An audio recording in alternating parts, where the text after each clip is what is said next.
حدیث نمبر 207 207 عن ابی ہریرہ رضی اللہ عنہ قال، حضرت ابو ہریرہ رضی اللہ تعالیٰ عنہ کہتے ہیں قال امر النبی صلی اللہ علیہ وآلہ وسلم بالصدقہ، حضور صلی اللہ علیہ وآلہ وسلم نے صدقہ کرنے کا حکم دیا، لوگوں سے کہا کہ لوگوں صدقہ کرو۔ فقال رجل، تو ایک شخص آ کر عرض کیا، یا رسول اللہ عندی دینار، یا رسول اللہ میرے پاس ایک دینار ہے، سونے کا سکہ۔ یہ تقریباً دینار جو ہے قریب آدھے تولے کا سکہ ہوتا تھا اس زمانے میں، یعنی کرنٹ سچویشن کے حساب سے، ہندوستان کے حساب سے دیکھیں تو 20,000 روپے کا ایک سکہ ہوتا تھا، 40,000 کے آس پاس چل رہا نا تولہ ابھی، تو 4 گرامس 4.5 گرام سمجھ لیجیے قریب اس وقت کا سکہ جو ہوتا تھا مدینہ شریف۔ تو ایک شخص آ کر عرض کرنے لگا، یا رسول اللہ میرے پاس ایک دینار ہے، جی اتنا پیسہ ہے میرے پاس۔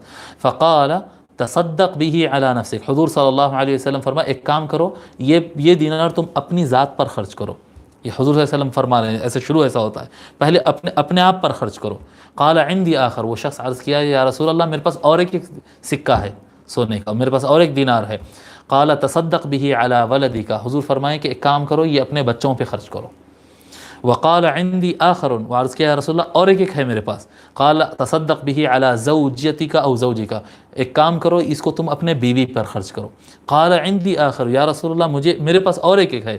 قال انت ابصر، حضور صلی اللہ علیہ وسلم ارشاد فرمائے تو بہتر سمجھتا ہے کہ کہاں پر خرچ کرنا چاہیے۔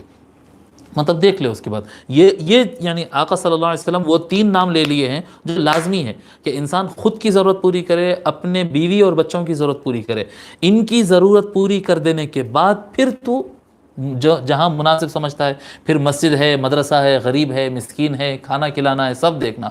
اپنے آپ کی جان کی ضرورتیں رکھ کر بیوی بچوں کے مال کو نکال کر آپ جو ہے اس میں خرچ کر دیں، یہ بات مناسب نہیں ہوتی ہے۔